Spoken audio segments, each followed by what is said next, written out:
शुरू करें।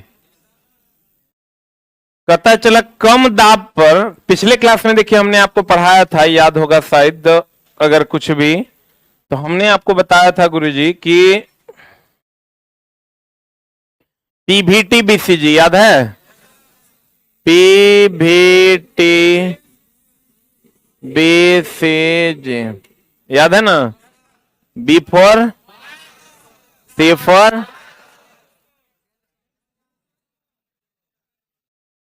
सही है बोलना। एएलपी वाला 150 क्वेश्चन बढ़ा देना। चार्ल्स लॉ, गेलुसाक लॉ, यही ना है। बॉयल्स लॉ की अगर हम बात करें तो P is inversely proportional to V when temperature is constant, V is directly proportional to T when pressure is constant, and P is directly proportional to T when volume is constant. याद है? Avogadro का नियम था V is directly proportional to N. सही है दोस्त? और कहते हैं 1 मोल बराबर होता है 22.4 लीटर। यहां तक कोई दिक्कत? गैसों का दाब को मैनोमीटर से नापते हैं। किससे नापते हैं?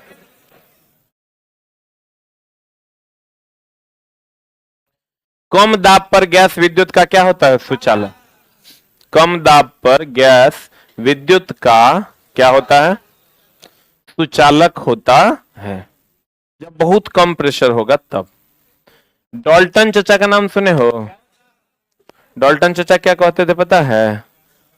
एक दाब का नियम दिया था उन्होंने, जिसको हम लोग आंशिक दाब का नियम कहते हैं।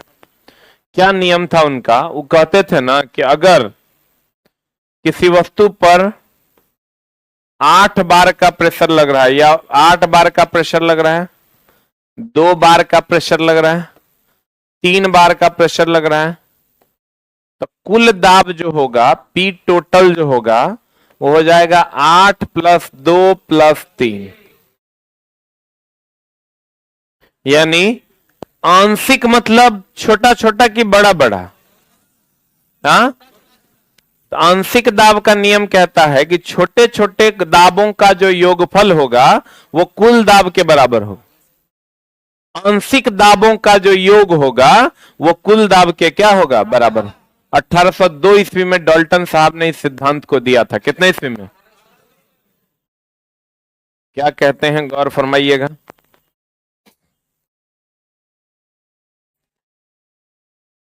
डाल्टन का नियम, यह नियम 1802 ईस्वी में जॉन डाल्टन ने दिया था, इसलिए इसे डाल्टन का आंशिक दाब का नियम कहते हैं। Dalton law of partial pressure भी कहा जाता है। ये क्या है? चला, ये कहता है कि अगर 8 दाब हो, 8 बार दाब हो, 8 बार का दाब अगर किसी पर लग रहा है, फिर 2 बार का दाब अगर लग रहा है, तो इन दोनों का जो दाब होगा, इसका योग जो होगा वही कुल दाब के बराबर होगा, यानी 10 बार के बराबर। आंशिक दाबों का जो योग होगा वो कुल दाब के क्या होगा? बराबर होगा। कहता है अक्रिय गैसों का मिश्रण में प्रत्येक गैस स्वतंत्र रूप से, अक्रिय गैस बोले तो helium, neon, argon, krypton, xenon, radon, यही ना है। कहता है अक्रिय गैसों के मिश्रण में प्रत्येक गैस स्वतंत्र रूप से व्यवहार करती है, जो मिश्रण में उपस्थित अन्य गैसों को अप्रभावित रहती है, से अप्रभावित रहती है। इसलिए चला गया अक्रिय गैस किसी से अभिक्रिया, इस अक्रिय गैस को किसी अन्य गैस से कोई फर्क नहीं पड़ता है। इस मिश्रण के प्रत्येक गैस एक दाब उत्पन्न करता है, जिसे कौन दाब कहते हैं? अब ये आंशिक दाब का मामला क्या है? चला, वही मामला है, एकर दाब जोड़ देंगे तो दोनों के दाब के बराबर हो जाएगा। डाल्टन के आंशिक दाब के नियमानुसार गैसों के मिश्रण का जो कुल दाब होगा, कुल दाब मिश्रण में उपस्थित सभी गैसों के आंशिक दाबों के योग के बराबर होगा, यानी P total is equal to P1 + P2 + P3। बोलन रे, अर्थात गैसीय मिश्रण का कुल दाब सभी गैसों के आंशिक दाबों का क्या होगा? अर्थात P1 + P2 + P3 + P4 dot dot dot क्या होगा? Pn। बोलन रे,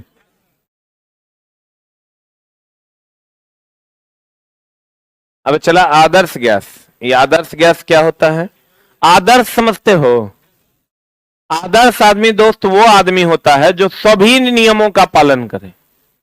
ए टू जेड नियमों का जो पालन करेगा वो आदमी कौन आदमी है? आदर्श आदमी है। कैसा आदमी है वो? तो चला, आदर्श गैस वह गैस है जो सभी नियमों का पालन करे, बॉयल्स का भी, चार्ल्स का भी और गेलुसाक का। तब गौर फरमाइएगा, आपको पता है बॉयल्स का नियम क्या है? दोस्त आपको पता होगा ना बॉयल्स का नियम, V is inversely proportional to P। एक ही बात है, P is inversely proportional to V लिखे कि V is inversely proportional to P लिखे? सही की गलत? और चार्ल्स की अगर हम बात करें तो चार्ल्स का नियम कहता है V is directly proportional to T। सही है। एक एवोगाड्रो का नियम ले लीजिए आप।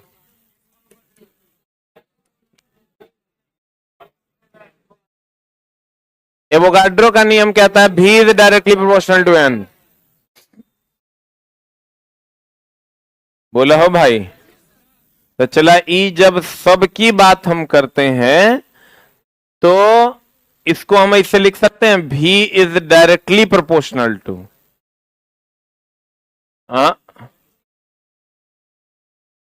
TN by P। ये P नीचे है तो इसको नीचे रखे हैं, और T और N ऊपर है तो ऊपर रखें, और V तो कॉमन है, इसको इस साइड लेके आते हैं। PV बराबर TN। PV बराबर नहीं, PV समानुपाती TN। अब समानुपाती का चिन्ह जब हटा देंगे तब PV बराबर RTN। R कांस्टेंट ले लिए, जिसको हम गैस नियतांक कहते हैं। कौन नियतांक कहते हैं? तो चला, इसको हम लिख सकते हैं PV बराबर NRT। R को गैस नियतांक कहते हैं। R जो है चला जी, ये R है गैस नियतांक, जिसकी वैल्यू होती है 8.314 जूल पर मोल पर केल्विन। जिसकी वैल्यू होती है 8.314 जूल पर मोल पर केल्विन, और इसी को हम गैस, आदर्श गैस समीकरण कहते हैं। अगर n का मान 1 ले लेते हैं, n का मान कितना ले लेते हैं बाबू? n का मान अगर 1 ले लेते हैं तो PV बराबर RT हो जाएगा। n का मान कितना ले लेते हैं? 1। तब PV बराबर क्या हो जाएगा? क्या हो जाएगा? RT। अब गौर फरमाइएगा, आदर्श गैस वह गैस है जो गैस के सभी नियमों का पालन करे। आप कुछ लोग कहेंगे सर गेलुसाक का नियम कहां है इसमें? कुछ लोग के दिमाग में चल रहा होगा कि उसको तो आप हटा दिए हैं। गेलुसाक का नियम में वॉल्यूम नहीं आता है, इसीलिए उसको कंसीडर नहीं किए हैं। तब एक साथ हम मिला नहीं सकते, पालन उसका भी करता है लेकिन उसको एक साथ हम मिला नहीं सकते, क्योंकि उसमें प्रेशर और टेम्परेचर के बीच मामला होता है। आपको पता है, आपको ये वाला चीज पता है, PVTBCG, ये वाला प्रेशर और टेम्परेचर के बीच में मामला है, इसलिए इसको कंसीडर नहीं किए। अब गौर फरमाइएगा, अगर तो ई दोनों को अगर एक साथ लेते हैं, V समानुपाती TN बाई P हो जाएगा, तब PV बराबर TN हो जाएगा। PV समानुपाती TN कैसे किया हम? चला, P को नीचे V कॉमन है तो यहां भी रख लिए, P नीचे आ गया, T और N ऊपर रह गया। बोलन रे, तो P इधर चल गया, तो PV बराबर TN हो गया। समानुपाती का चिन्ह हटेगा, कांस्टेंट आएगा R, ये हो जाएगा PV बराबर NRT। इसको हम आदर्श गैस समीकरण के नाम से जानते हैं। अगर N बराबर 1 ले लेंगे तो PV बराबर क्या हो जाएगा? RT। R का मान 8.314 जूल पर मोल पर केल्विन होता है। कहते हैं आदर्श गैस वह गैस जो प्रत्येक ताप और दाब पर गैस के नियम का पालन करता है, यानी गैस के सभी नियमों का पालन करता है, उसे हम क्या कहते हैं? आदर्श। जैसे चला, आदर्श आदमी कौन है?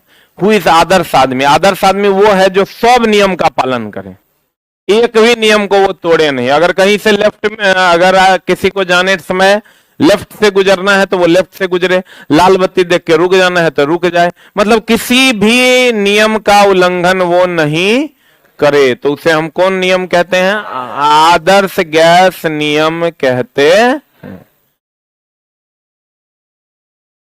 देखिए तो बॉयल्स लॉ है ये, कौन लॉ है चला, V is inversely proportional to P। Charles law है V is directly proportional to T। Gay Lussac law है V is directly proportional to N। Sorry Avogadro law, हाँ हाँ हाँ हम ही ने पढ़ाए हैं रे, एवोगाड्रो लॉ। इस सब को मिला देंगे चानू जी, तब भी समानुपाती TN/P होगा। इस साइड आ जाएगा समानुपाती का चिन्ह, अगर यहां से खाली हटा देंगे तो R होगा, अरे R होगा, तब PV बराबर RTN/P होगा। P इधर चल जाएगा तो PV बराबर NRT नहीं हो जाएगा, बोलन रे। PV बराबर क्या हो जाएगा, NRT। आदर्श गैस समीकरण कहते हैं। R को सार्वत्रिक गैस नियतांक कहते हैं, जिसका वैल्यू 8.314 जूल पर मोल पर केल्विन होता है। और N का मान अगर 1 लेते हैं तब PV बराबर क्या होता है, RT। PV बराबर क्या होता है, RT। आपको कहेगा आदर्श गैस समीकरण क्या है, तो कहेंगे PV बराबर NRT। वह गैस, आदर्श गैस किसको कहते हैं, वह गैस जिसके अणुओं के मध्य आकर्षण बल लगभग कितना होता है, 0। मतलब जिसका कोई विरोध ना हो, जिसमें कोई भी उल्टा पुल्टा चीज ना होता हो, उसे हम आदर्श गैस कहते हैं। वायुमंडल में कोई भी गैस आदर्श गैस नहीं है। आदर्श कोई भी आदमी आदर्श है, आदर्श रहता चला तो किसको, इस धरती पे एक आदमी का नाम तुम लो जो आदर्श है, जिसमें कोई अवगुण नहीं। कौन, बागेश्वर बाबा की कह रहे हैं, तो पागल आदमी है वो। आजकल एक नया आया है, कोनो दिन जाएगा यो बोरा में, मतलब ऐसा ऐसा ढोंग करता है ना। हमारे यहाँ कुछ टीचर भी हैं जो उनके भक्त हैं, पता नहीं कैसे हो जाते हैं। वो तो चला आता है और देखिएगा कि ऐसा ऐसा बात तो बोलेगा ना कि जिस जगह कोई माई बाप नहीं। एक आया था निर्मल बाबा, वो कहता था कि बाबा ब्याह नहीं हो रहा है, बाबा नौकरी नहीं लग रहा है। कहता था धनिया चटनी खाती हो, नहीं नहीं बाबा नहीं खाती, कृपा रुकी हुई है, हरी चटनी खाओ।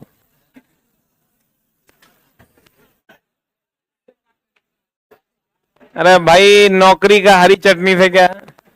अभी हुआ बागेश्वर धाम बाबा की जय, मतलब इतना ढोंग फैला हुआ है और उसके अनन्य भक्त हैं। मतलब हम लोग अगर पढ़ाने लगेंगे, चला 1,00,000 5 लाख व्यू जाता है, और करोड़ों में व्यूज है, ठीक ना। अब उसको लोग भगवान मानता है। लौंडा सौंडा दू जूता मारे साले को, इतना मारे दिमाग ठिकाने। अरे चला अंदाजा लगाना बहुत आसान है। अब जैसे मेरे पास कोई चला अगर आ जाए ऐसा बच्चा कि जिसका चेहरा, अभी लड़का जवान है, इसके ड्रेस से हम पकड़ लेंगे कि इसको नौकरी है कि नहीं है। इसके स्वभाव, हमको कोई पूछा कि आप कैसे पकड़ लेते हैं, कोई लड़का आपके पास आता है कि वो गरीब है, उसको पैसा छोड़ देना चाहिए। बड़ा बढ़िया सवाल वो पूछा, तो उसका चला उसका हाव भाव बता देता है कि वो क्या है। जैसे मेरे पास आएगा तो कि सर पैसा कम कर दे, बोले नहीं होगा, मेरे यहाँ फिक्स है पैसा, उतना पैसा लगेगा। उसके बाद देखते हो घुमा कैसे, चला कैसे। अगर उसको रियल में जरूरत है ना चला, तो वो ऐसे है तो ऐसे ही रहेगा। अगर उसको जरूरत नहीं है तो कहेगा, नहीं हो पाएगा कि सर, मतलब समझ लो उसको जरूरत नहीं है। आप फिर अगर जस्ट बोलेगा कि सर प्लीज सर कर दीजिए ना, बहुत मेहनत करके सर, बहुत मतलब जद्दोजहद करके सर पटना आए हैं, बहुत दिक्कत है, तो थोड़ा सा लग जाता है अंदर से कि बंदे में सही में जेन्युइननेस है। तो वैसे ही अगर इसको देख के लड़का तुरंत कह देगा लोग कि एक नौकरी नहीं है, देखने से ही हवैया उड़े हुए हैं, तो कहेगा देखो क्या दिक्कत है बताओ बच्चा, नौकरी की दिक्कत है, जी बाबा जी बाबा। अरे यार लोगों का चेहरा देख के 90% चीजें क्लियर हो जाती है कि उसको क्या दिक्कत। हम लोग के पास आता है, जैसे देखते हैं उम्र थोड़ा ज्यादा है, बूझ जाते हैं खून लेने आया है। जैसे देखते हैं उम्र थोड़ा कम है तो समझ जाते हैं कि साफे कम है, तो समझ जाते हैं कि कोई सजेशन लेने आया होगा। मैच्योर है तो वो देखने से पता चल जाता है। चला तो वो जैसे जाएगा तो वो कहेगा, जैसे देख लेगा उम्र थोड़ा ज्यादा है, लड़की है, उम्र जो है 32-33 हो गया, शादी नहीं हो रही है, जी बाबा जी बाबा, बाबा बाबा कैसे पहचाने बाबा, उसको लगता है यार ये तो हम यही करने वे किए थे। तो चला उसको सब बात बता रहता है। जैसे बचपन में आता था पांडा सा, वो सब कहता था तुम्हारे भाग्य में जो है राजयोग लिखा हुआ है। अरे भाई हम इस बार गए ना तो पंडा आया, वही जो पंडा गांव से में नहीं आता है, अघोरी बाबा जिसको कहते हैं, उस साला इतना डराता है कि मारे मुंह हो रहा है। वो आया ऐसे हाथ में क्या क्या क्या क्या किया, एक अंगूठी बना दिया पट से। मम्मी एकदम हतोत्साहित, हमको फिर बोला कि क्या दिक्कत है बता। बोला बाबा, इस बार 1-1.5 महीना पहले, बाबा पैसे की बहुत दिक्कत है, नौकरी नहीं लग रही है, देखो मेरे भाग्य में कहीं सरकारी नौकरी है क्या। बोला तू अफसर बनेगा। हम बोले बाबा यूपीएससी निकल जाएगा। बोला हाँ तेरे भाग्य में अफसर बनना लिखा है बच्चा। हम बोले साला ये यूपीएससी के जो खत्म हो गया हमारा, ये तैयो हमारा बनाने में लगा है। हम बोले बाबा अभी परीक्षा दिए हैं, बताओ बाबा उसमें क्या होगा। बोला बच्चा अभी जो परीक्षा दिया है ना तुम, फर्स्ट क्लास पास करेगा। हम बोले साला पिछला 6 साल से हम कोई परीक्षा नहीं दिए हैं। मारे इतना मार, बड़ी मम्मी से पैसा ठग लिया, सारा पैसा उससे निकलवाए, अब मारे सो अलग, ठीक है। बाद में बाप बाप करने लगा। वैसा ड्रेस पहन के आता है, चलो नॉर्मल आदमी को डर लग जाएगा, एकदम डरा देगा तुमको। क्योंकि देखो होता है क्या अंचला, सबसे ज्यादा ये सब जो गंदगी फैलाया है ये हमारे समाज के लोगों ने फैलाया है। हम लोग चला ब्राह्मण फैमिली से आते हैं, सबसे ज्यादा गंदगी ब्राह्मणों ने फैला के रखी है, गंदी गंदी कहानियां फैला दिया है, ठीक है, जगह कोई माई बाप नहीं है। कहानी क्या है, एक बार एक आदमी के यहां एक भीख मांगने वाला आदमी आया था, और उस भिखारी को जब उसने पैसे नहीं दिए तो वो भगवान विष्णु का अवतार था, उसने उसके पूरे वंश को तबाह कर दिया। ये बात चला पूरा फैला हुआ है। अब भीख कौन मांगेगा भाई, तो भीख जो मांगेगा तो एक मानसिकता बन गई है कि हो सकता है विष्णु इतने है, आया है। हम चला जाते हैं, चचा लोग जाते हैं पूजा करवाने, तो चचा कहते हैं कि जैसे अगर देख लिए कि जजमान जो है 500 टका देगा तब तो 2 घंटा पूजा करना है। अगर देख लिए 21 टका वाला है, मारा फायरिंग 73 नंबर पेज पे जाके ओम शांति शांति शांति। यही चला। हम लोग अगर सही मायने में पूछो, हम आरक्षण के फेवर वाले लोग हैं। ईमानदारी से अगर पूछो तो हम सबसे ज्यादा अगर फेवर, इसमें कुछ लोग होंगे जिनको लग रहा होगा कि नहीं होना चाहिए, जाति विशेष पर हो ना हो, लेकिन इकोनॉमिकल कंडीशन के हिसाब से आरक्षण होना चाहिए, एकदम होना चाहिए। आरक्षण नहीं होगा समाज में समानता कभी नहीं आ सकती। हाँ, लेकिन ऐसा नहीं कि रामविलास पासवान को हमेशा आप आरक्षण दीजिए, जो समाज में नीचे है आप उसको ऊपर लाइए। बहुत लोग विरोध भी कर देंगे, नहीं आरक्षण, हम लोग के यहाँ जो भी लोग हैं, चचा लोग, पप्पा लोग, वो लोग आरक्षण का भयानक विरोध करते हैं। उनको ऐसा लगता है कि सबसे गलत चीज है। भाई क्यों नहीं होगा आरक्षण? बहुत सारे ऐसे लोग हैं जो समाज में बहुत पिछड़े हुए थे, उनको भी तो आगे आना चाहिए, वो आगे नहीं आना चाहिए। सब दिन आप जो है इसे जूता दीजिएगा, लोग पॉलिश मारेगा, आप जो है आराम से सुतिएगा, लोग हल चलाएगा। ये गलत बात, आप भी हल चलाइए, वो भी मनुष्य है और आप भी मनुष्य हैं, तो आपको भी काम करना चाहिए। लेकिन लोग मानेगा नहीं ना, अभी जितना एकरा में होगा ना, समझ रहा है ना, पूरा मने मन हमारे विरोध करेगा, लेकिन हमारे विरोध नहीं करो, उससे कुछ नहीं होना है। हम ये कह रहे हैं कि जो लोग इकोनॉमिकली बैकवर्ड हैं, चाहे वो किसी भी जाति के हैं, आप उसको आरक्षण दीजिए। तो अभी भी जो आरक्षण का रूल चल रहा है, अभी तो कितना बढ़िया ईडब्ल्यूएस आ गया है, आ गया हु आ गया, लेकिन तैयो देखोगे हल्ला करेगा आरक्षण ओल है। गांव घर में भी मेरे पूरे गांव में चला, एक भी SC ST आज तक नौकरी नहीं लिया है भैया, उसको पढ़ने के लिए मिल ही नहीं रहा है। कितना आरक्षण, 30 नंबर उसके लिए भारी है, उसको मुख्य धारा में लाने के लिए उसको पढ़ाना ना पड़ेगा, और नहीं तो चला वो वहीं रह जाएगा। तुम भारत को विकासशील हमेशा कहते रह जाओगे, कभी विकसित नहीं होंगे। अभी भी गांव में आप जाइए तो जो लोग बहुत पिछड़े हैं वो पिछड़े ही हैं। तुमको लगता होगा, तुम अपने गांव में देखो ना, बहुत सारे SC ST समाज के जो लोग हैं वो, उसमें हमको लगता है 2-4 लोग अभी मैट्रिक पास है। गलत बोल रहे हैं? बिहार में अभी भी वही हाल है। तो आरक्षण, लेकिन कुछ लोग ऐसे भी, हम जैसे जहां रहते थे उड़ीसा में, वहां फॉरवर्ड समाज में भी 1-2 लोग ऐसे थे जिसके पास एकदम भयानक दिक्कत।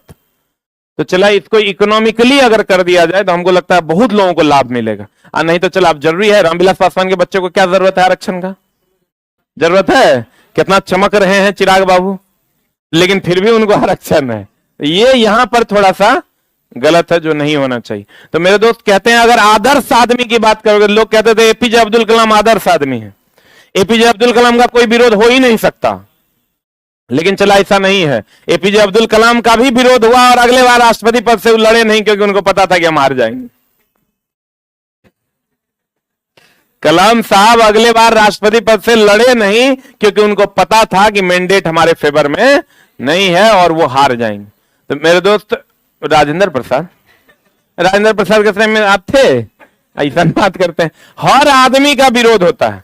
कुछ लोग बीजेपी वाले होंगे, कहेंगे नरेंद्र मोदी तो करते नामे नहीं लो, पूरा रूमे अभी अगर विरोधी है।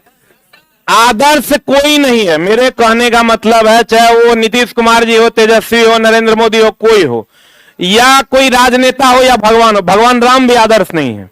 भगवान राम को भी लोग कहता है कि वो अपनी पत्नी को जो है आग में फेंक दिया था, ही किया था, हो क्या। आदर्श तरल संभव नहीं है, आदर्श गैस संभव नहीं है। आदर्श वो चीजें होती है जिसका कोई विरोध ना हो। आदर्श वो चीजें होती है जिसका कोई विरोध ना हो। लेकिन चला, ऐसा कोई चीज है जगह विरोध न हो? ऐसा कोई चीज है जगह विरोध न हो? हम अभी कहेंगे कि फलना चीज का विरोध नहीं हो रहा, लेकिन आप उसका सेकंड एंगल देखिएगा तो आपको विरोध नजर आ जाएगा। अब देखिए, अगर द्रव है या गैस है तो उसमें श्यानता का गुण होता है। अब श्यानता क्या होता है? उसके सतहों के बीच रगड़, उसके सतहों के बीच क्या? रगड़। रगड़ बोले तो उसको हम फ्रिक्शन कहते हैं। तो रगड़ तो गलत है कि सही है? अरे रगड़ होना गलत है कि सही है? सही है? गलत है। अगर गैस के अणु अपने में टकराते हैं तो टकराना इज अ निगेटिव वर्ड। तो कहता है कि आदर्श तरल जो होगा, आदर्श गैस जो होगा, उसके अणुओं के बीच टकराहट नहीं होगी। बताओ चला, क्या यह संभव है कि गैस के 2 अणु रहे और आपस में टकराए नहीं? यह संभव है? तो कहा गया कि आदर्श गैस नेचर में संभव नहीं है। कहते हैं, देखो क्या कहता है, आदर्श गैस किसको कहते हैं? जकर आकर्षण, वह गैस जिसके अणुओं के मध्य आकर्षण बल क्या हो? शून्य हो, होता है, तथा वे नगण्य स्थान छेकते हो, आदर्श गैस कहलाते हैं। वस्तुतः आदर्श गैस एक काल्पनिक अवधारणा है। वास्तविक अवधारणा है क्या? काल्पनिक अवधारणा है जो व्यवहारतः संभव नहीं। बोलन दे, अब कहते हैं, गौर फरमाइएगा। चला जी,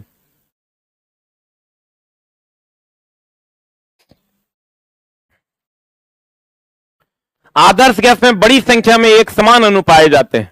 आदर्श गैस में बड़ी संख्या में क्या पाए जाते हैं? एक समान अणु पाए जाते हैं, मतलब एक समान रूप से अणु होते हैं। जब आदर्श तरल होबे नहीं करता, आदर्श द्रव होबे नहीं करता है, तो फिर एक समान होगी, कम होगी, ज्यादा हो, की फर्क पड़ता है? कोई फर्क पड़ता है? तो कहते हैं मेरे दोस्त कि आदर्श गैस के अणु न्यूटन के गति के नियमों का पालन करते हैं तथा वे अनियमित अथवा यादृच्छिक यानी रैंडम मोशन करते हैं, इधर उधर की गतियां करते हैं और न्यूटन के गति का नियमों का पालन करते हैं। सब करता है, न्यूटन के गति का नियम हर जगह लागू होता है। ऐसा एक भी जगह नहीं है जहां न्यूटन के गति का नियम लागू नहीं होता। आदर्श गैस के अणुओं में को बल का अनुभव केवल संघट यानी कॉलिजन, कॉलिजन मतलब टक्कर, कॉलिजन मतलब टक्कर के समय होता है और उनके संघट में नगण्य समय लगता है, मतलब उनके टक्कर में नगण्य समय लगता है। गैस के टक्कर में चला बहुत समय लगता है। गैस के अगर अणु है तो आपस में टकराने में ज्यादा समय लगेगा, अपने आप तुरंत तुरंत टकराते हैं। तो कहते हैं ये आदर्श गैस का गुण है। आदर्श गैस के अणुओं के मध्य आकर्षण बल शून्य होने के कारण इन्हें ठोस अथवा द्रव अवस्था में परिवर्तित किया जा सकता है कि नहीं किया जा सकता? अच्छा बताइए, आकर्षण बल सबसे ज्यादा किसमें है?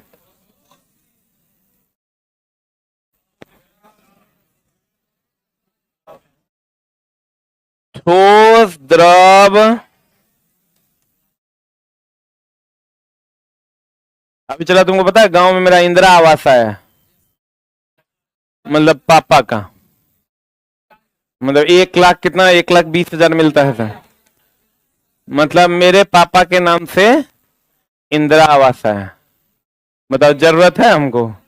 हम इंदिरा आवास प्रॉपरली एप्लीकेशन देगा उसको हम लौटाए हैं। आयुष्मान भारत में मेरे पूरे फैमिली का नाम है। जरूरत है उसका? आयुष्मान भारत योजना है जिसके तहत 5 लाख रुपया किसी भी परिवार को मिलता है हेल्थ सेक्टर में। तो जिसको जरूरत है उसको मिलना चाहिए। लेकिन अब जरूरत क्यों है? तो पापा ही गलत किए होंगे। पापा जैसे वहां सर्वे करवाने आता है तो लोग जैसे कुछ मिलेगा क्या, तो लोभ तो सबको होता है, पापा को भी लग गया होगा। तो अपना ही आदमी होगा कोई, तो मुखिया का आदमी होगा या कोई भी, तो कह दिया नहीं ना हमारा कहाँ, घर सब हमारे बेटा के है, ये सब हमार ना है। तो पापा लिखा दिए होंगे कि सब घर बेटा के है, हमारे तो ये इतने जमीन हमारा दे के छोड़ दिया है, जबकि काहेल भाई हम घर पे जाएंगे, ठीक ना। तो लिख दिया होगा कि फलना आदमी को जो है बेटा से अलग है और इसके पास कोई संपत्ति नहीं है। इंदिरा आवास आ गया, पापा हमको फोन किए रहे इंदिरा आवास आ गया, उस साइड से घर बना दे। बोले कौन पाप कर रहे हैं पापा, इसको जल्दी से लौटाइए। फिर आयुष्मान भारत का हम सरेंडर किए हैं जाके, क्योंकि उसका चला कोटा है कि बिहार में इतना कोटा है 13 लाख का। एक भी आदमी जो गलत मिलेगा तो वो आदमी फिर जो सही आदमी है उस तक वो नहीं पहुंचेगा। लेकिन लोग लिखा था, अब इंदिरा आवास का रूल है कि मोबाइल भी जिसके पास है उसको नहीं मिलना चाहिए। यहां तो मां कदम 6 मोबाइल रूमे पे होगा, लेकिन तो ये लोग देता था। आप लोग भी चला, जब भी सरकार का गलत पैसा आप तक पहुंचे तो आप उसको ग्रहण ना करें, लेकिन आप ऐसा कीजिएगा नहीं। बाहर कहेगा जे मिलेगा सबको समेट लेना है सर की, ऐसा बात करते हैं। आदर्श गैस के अणुओं के मध्य आकर्षण बल शून्य होने के कारण इन्हें, अब बताओ आकर्षण बल सबसे ज्यादा किसमें होता है? ठोस में। अब चला बताओ सबसे कम किसमें होगा? तो इसके मध्य आकर्षण बल अगर शून्य हो जाएगा, शून्य हो जाएगा तो कभी ठोस और द्रव बन पाएगा ये? क्योंकि ठोस और द्रव बनने के लिए आकर्षण बल ज्यादा होना जरूरी है। कहते हैं आकर्षण बल शून्य होने के कारण ठोस अथवा द्रव अवस्था में परिवर्तित नहीं किया जा सकता। इस आधार पर ऑक्सीजन, हाइड्रोजन एवं हीलियम को आदर्श गैस के समीप माना जाता है और इन्हें स्थायी गैस भी कहा जाता है, क्योंकि इन गैसों का द्रवीकरण अत्यंत ही क्या होता है। इस बात पर एनसीईआरटी का हमें वो क्वेश्चन याद आता है। एनसीईआरटी में एक प्रश्न है कि बताइए जो हाइड्रोजन गैस है, कौन गैस, क्या सभी गैस पात्र में तरल अवस्था में होते हैं? तरल मतलब द्रव। सभी गैस पात्र में तरल अवस्था में होते हैं। किस अवस्था में होते हैं? चला, तरल अवस्था में होते हैं। किस अवस्था में होते हैं? लेकिन चला हाइड्रोजन जो है ना, वो द्रव और गैस दोनों अवस्था में होता है। यही क्वेश्चन है एनसीईआरटी में, लिख लो एक लाइन। सभी गैस, सभी गैस, सभी गैस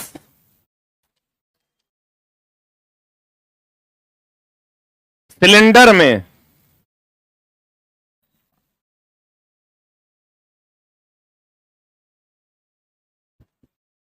सभी गैस सिलेंडर में तरल अवस्था में होते हैं।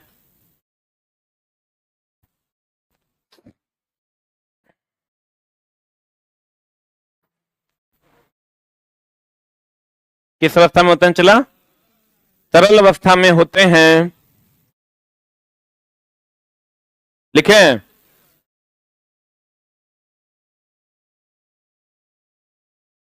किस अवस्था में होते हैं? तरल अवस्था में होते हैं।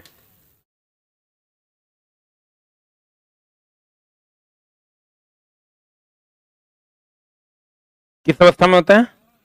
लेकिन हाइड्रोजन गैस,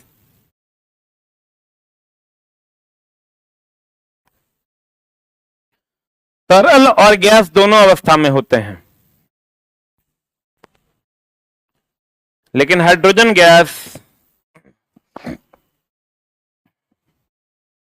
तरल अथवा गैस, तरल अथवा गैस या और गैस दोनों अवस्था में होते हैं।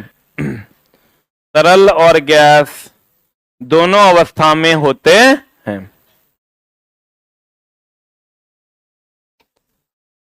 अब चलो बता, किस ताप पर किसी गैस के नियत मात्रा का आयतन 17 डिग्री सी पर, ये तो बता दिए थे ना हो। बताइए क्या होगा, किस ताप पर किसी गैस के नियत मात्रा का आयतन 17 डिग्री सी पर लिए गए आयतन का दुगुना होगा। मान लेते हैं चला जी कि T1 बराबर है 17 डिग्री सी, कितना डिग्री सी, तो 17 प्लस 273 कितना हो जाएगा, 290 केल्विन। और T2 P1 बराबर कितना, हाँ V1 ना। कहता है किस ताप पर किसी गैस के नियत मात्रा का आयतन जो है 17 डिग्री सी पर, मान लीजिए 17 डिग्री सी पर कितना है भी, 17 डिग्री सी पर लिए गए आयतन का दुगुना हो जाएगा किस ताप पर, यही ना है। गौर फरमाइएगा, किस ताप पर किसी गैस के 17 डिग्री सी पर जो लिया गया आयतन है वो दुगुना हो जाएगा किस ताप पर। क्वेश्चन पढ़िए ना, क्वेश्चन कहता है किस ताप पर किसी गैस के नियत मात्रा का आयतन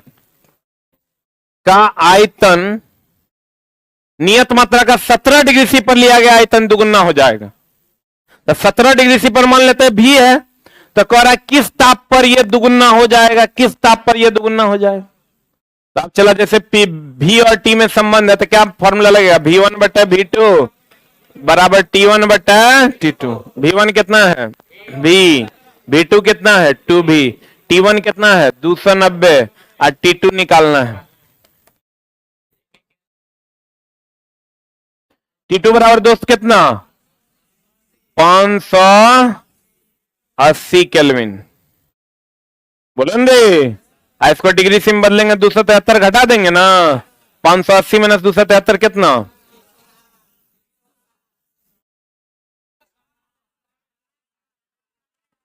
अरे यार कितना आ रहा है, 3,397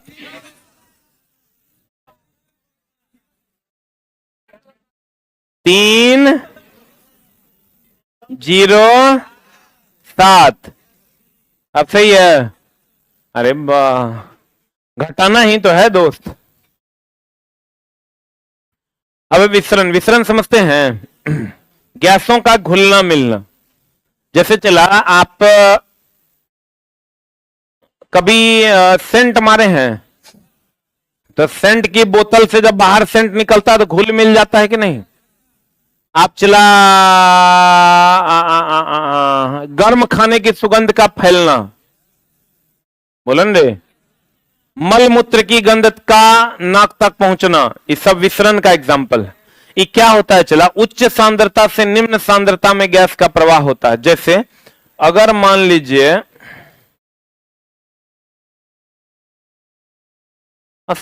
खुशबू जहां से आए, खुशबू या बदबू, खुशबू भी और बदबू भी, सुगंध या दुर्गंध। ये चला देखो, यहां इसको कहते हैं निम्न सांद्रता, इसको कहते हैं चला तो उच्च सांद्रता, या इसको हम उच्च घनत्व भी कहते हैं दोस्त।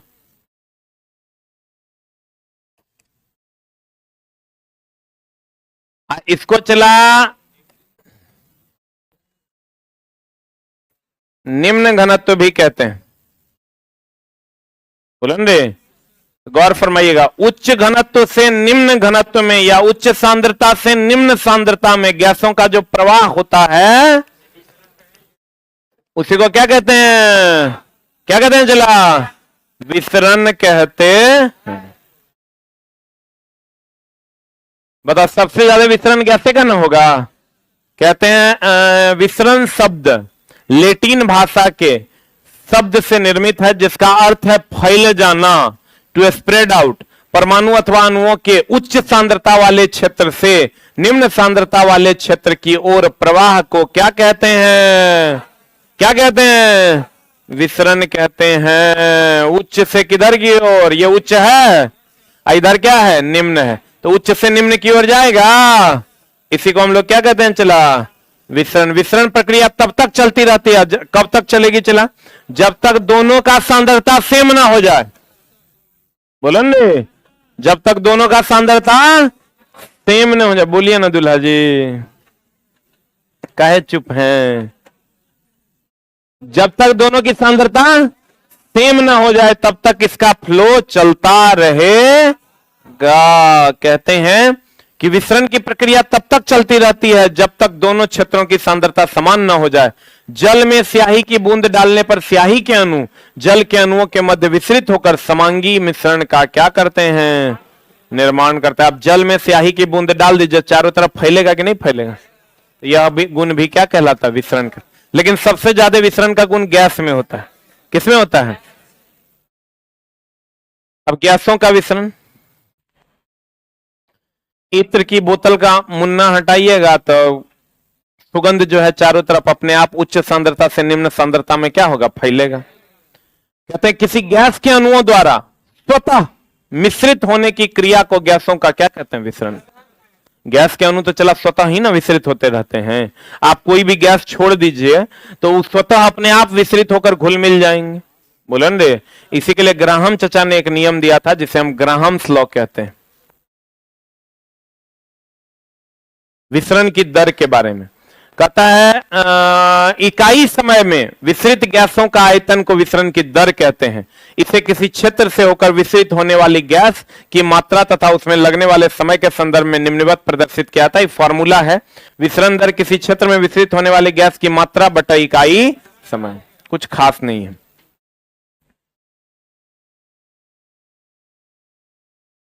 अब चलिए ग्राहम्स लॉ यही है, R is inversely proportional to D। Graham's का विसरण नियम, इतने क्वेश्चन पूछता है कि विसरण नियम किसने दिया? किसने दिया? कहता थॉमस ग्राहम ने 1848 ईस्वी में गैसों के विसरण के संबंधित नियम प्रस्तुत किया। इसके अनुसार समान ताप एवं दाब पर किसी गैस के विसरण की दर उन गैसों के घनत्व के वर्गमूल का क्या होता है?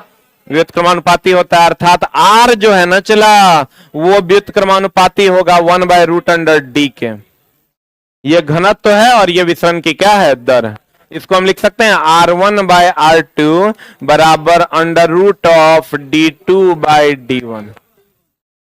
बोलन रे, कहते हैं गौर फरमाइएगा,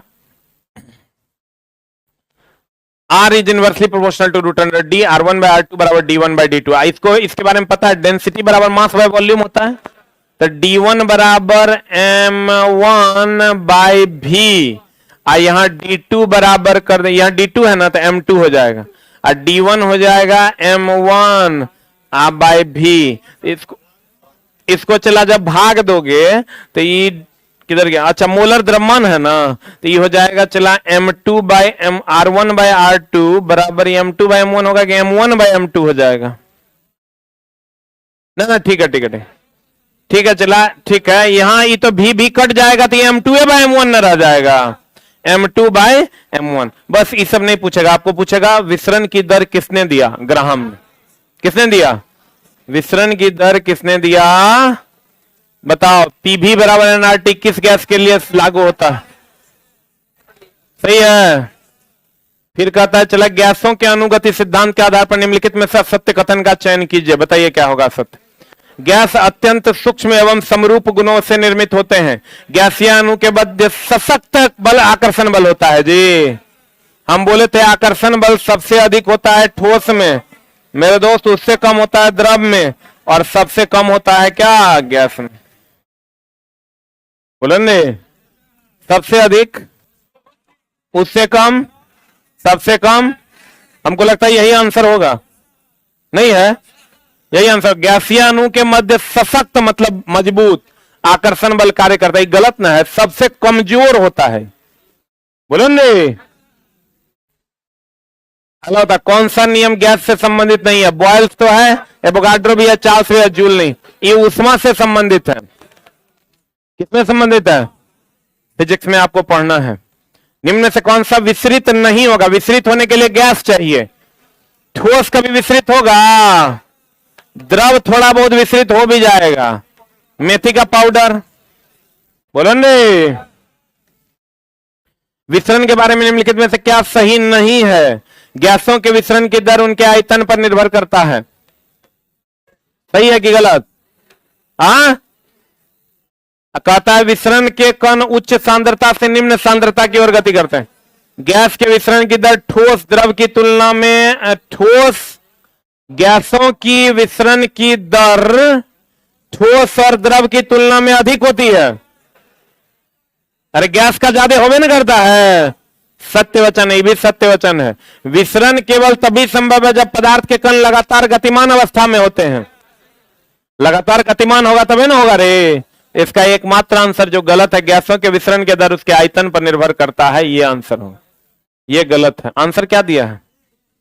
ये नहीं है, यही सत्य। गैसों के आयतन पर निर्भर नहीं करता। ऐसा नहीं चला कि अगर आप इतना सेंट ले लीजिएगा बोतल में और छोटा सा मुंह खोल दीजिएगा तो बहुत ज्यादा स्प्रेड आउट होगा। वो डिपेंड करेगा आपने कितना ढक्कन खोला है। इतना सेंट ले लीजिएगा, ढक्कन पूरा फैला दीजिएगा तो बहुत तेजी से वो रिलीज करेगा। बोलो रे, इतना गैस सेंट ले लीजिए भर के, इतना सा मुंह खोल दीजिए, इतने सेंट लीजिए, इतना बड़का मुंह खोल दीजिए, तो कौन ज्यादा, छोटा वाला ज्यादा फैलेगा कि छोटा वाला ना? क्योंकि उसका क्षेत्रफल ज्यादा है। जगह मुंह बड़ा होगा वही फैलेगा। आयतन से बहुत फर्क नहीं पड़ेगा। गैसों का कौन सा गुण ने सुबाह्य बनाता है? सुबाह्य मतलब फैलने के योग्य बनाता है। संपीड्य होगा शायद आंसर, यही दिया है। चला, गैस संपीड़ित रहता है इसीलिए जल्दी फैलता है। जैसे आप ही के पेट में गैस संपीड़ित है, कंप्रेस्ड है, दबा हुआ है, छोड़ते हैं पटाख से फैल जाता है। बोले रे, सुबाह्य का मतलब होता है फैलना। डाल्टन का आंशिक दाब नियम किसके लिए लागू होता है? यही दिया होगा आंसर। डाल्टन ने पहली बार जो प्रयोग किया था चला, वो कार्बन मोनोऑक्साइड और हाइड्रोजन के लिए किया था। किसके लिए किया था? चिल्ला जी, जिस तापमान पर किसी गैस का आयतन शून्य हो जाता है उसको क्या कहते हैं? परम शून्य तापना, परम तापना ना। परम ताप उसे कहते हैं, उसे कहते जब ताप, उसे कहते जब ताप केल्विन में व्यक्त किया जाता है।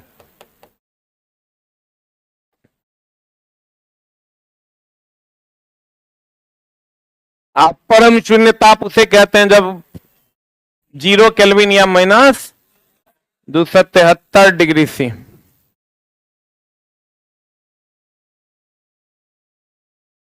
टाइम हो गया क्या?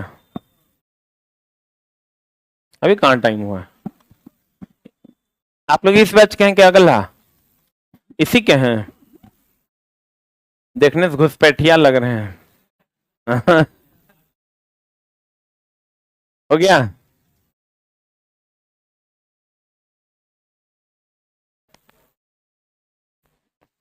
अरे हुआ चला।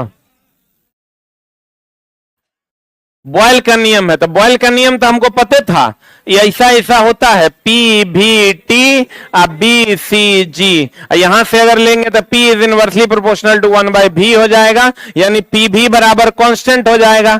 कहां है पी भी बराबर कांस्टेंट? यहां आंसर हो जाएगा। बोलो चला, बोलो चला। अगला हम चले, ये तो बना लेना होगा। 27 डिग्री सी पर, वहां 17 पर था, यहां 27 पर है। बना लोगे? बोलो ने, क्वेश्चन बनाइए, सब क्वेश्चन बन जाएगा। ठीक है।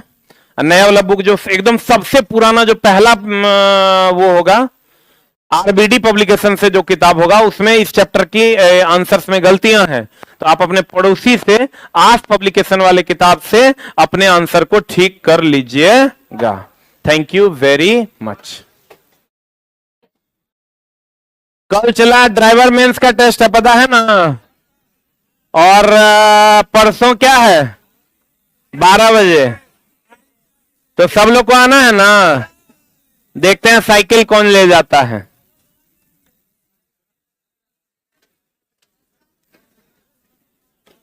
लड़की लोग एक भी कोई एब्सेंट नहीं रहेगी। देखें तुम लोग के पास कितना दिमाग है। एब्सेंट खाली रहना, अगले दिन फिर तुम लोग से बतियाएंगे हम।